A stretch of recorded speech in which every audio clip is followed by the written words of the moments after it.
और कान्हा ने कैसे मित्र बनाए ढूंढ ढूंढ के, कोई अंधा, कोई लंगड़ा, कोई कनेटा, कोई लूला, यानी कि गांव में जिन बालकों की कोई वैल्यू नहीं थी भगवान ने उन सबको अपना मित्र बनाया।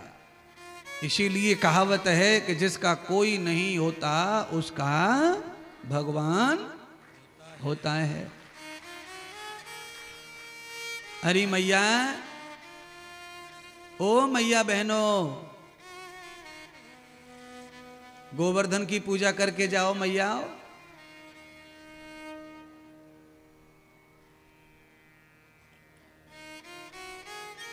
गोवर्धन पूज के जाओ। कहाँ जा रहे हैं? चाय पानी करने जा रहे हैं तो जाओ। घर जा रहे हो तो घर मत जाओ, कथा सुन के जाओ थोड़ी देर है। गोवर्धन जी की पूजा करके धन धान्य बढ़ा के जाओ, धन धान्य।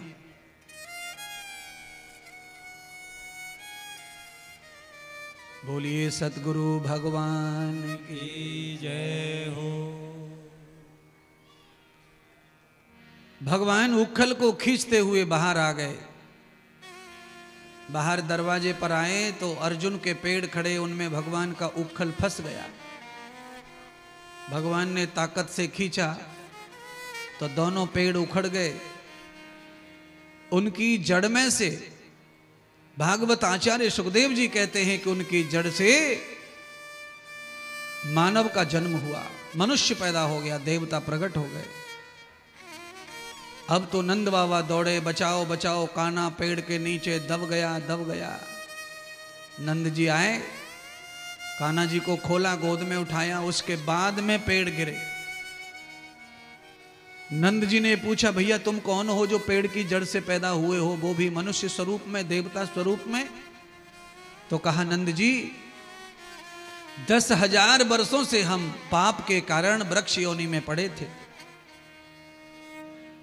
भगवान श्री ब्रह्म जी कृष्ण के स्पर्श से हमारे 10,000 वर्षों का पाप समाप्त हो गया और हम पुनः अपने जीवन को प्राप्त हो गए। तो कहा, तुम पेड़ की योनि में कैसे चले गए, क्या अपराध कर दिया? तो कहा, श्री नारद जी ने हमें श्राप दे दिया था। ये मेरे भाई हैं, बड़े भ्राता, और मैं छोटा हूं। ये मणिग्रीव हैं और मेरा नाम नल कुबेर है और हम कुबेर देवता के पुत्र हैं। एक समय हम सरोवर में नहाने के लिए जब गए, नारद जी भी सरोवर में नहाने आए थे। जहां नारद जैसे महान संत स्नान कर रहे थे, वहां हमने अपनी हया शर्म को बेख खाया था।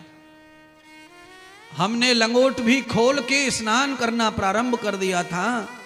तो हमारे गुप्त अंगों को देख के नारद जी को बड़ा संकोच लगा। नारद जी ने हमें समझाया कि धर्म स्थल पर जहां लोग पुण्य कमाने आते हैं, वहां पर कम से कम कटी वस्त्र पहनकर कमर ढक के स्नान करना चाहिए। और तुम देवता लोग ऐसा करेंगे तो बाकी लोगों पे क्या प्रभाव पड़ेगा? तो हमने नारद जी का अपमान किया, कहा तुम्हारा जितना अधिकार है उतना ही हमारा अधिकार है स्नान करने पर इस घाट पर। इसलिए हे नारद जी, हम कैसे भी नहाए तुम्हें क्या पड़ी? तब नारद जी ने हमें श्राप दे दिया, तुमने धर्म स्थल का अपमान किया है, इसीलिए श्राप यह है कि तुम बिना इंद्री की योनि में प्रवेश होंगे। तुम पेड़ बनोगे और ऐसे ही खड़े रहोगे नंगे उघाड़े। दोनों के दोनों श्राप सुन के रोने लगे, नारद जी से प्रायश्चित की कामना करने लगे। नारद जी ने कहा कि मेरे परमात्मा नारायण द्वापर युग में आएंगे, कृष्ण अवतार लेकर उखल की लीला करेंगे और भगवान की उस लीला में तुम्हारा स्पर्श अगर हो गया तो तुम्हारा उद्धार हो जाएगा। जाओ गोकुल में जाकर नंद बाबा के महल की शोभा बढ़ाओ। इसीलिए मैं आपको यह बताना चाहता हूं कि मंदिर हो, गुरुद्वारा हो, घर का बढ़िया दरवाजा हो, हमारे घर के दरवाजे पर और मंदिर के दरवाजे पर अगर जो वृक्ष खड़ा हो जाता है, उस वृक्ष का उद्धार भगवान धीरे धीरे कर देते हैं उसकी सेवा से। इसीलिए उन पेड़ों का भी भाग्य है जो मंदिर के परिसर में मंदिर की शोभा बढ़ा रहे हैं, छाया कर रहे हैं। इनमें भी देवता विराजमान है प्यारे बंधुओं। हो सकता है अगला जन्म तुम्हारा ही हो पेड़ का, तो बड़ा कठिन हो जाएगा। जब पेड़ बन जाओगे तो मुश्किल में जीवन पड़ जाएगा, ऐसी कोई गलती ना हो जाए।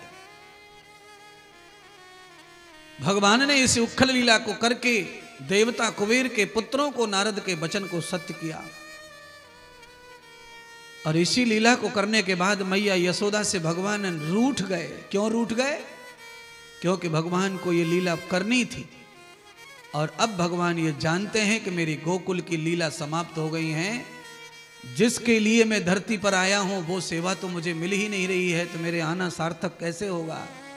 आज भगवान को अचानक स्मरण आया कि मैं तो अब 6 साल का हो गया, मुझे धरती पर आए 6 साल हो गए, पर मैंने जिस गाय को वचन दिया है अभी तक मैंने उसकी रक्षा सेवा नहीं की है।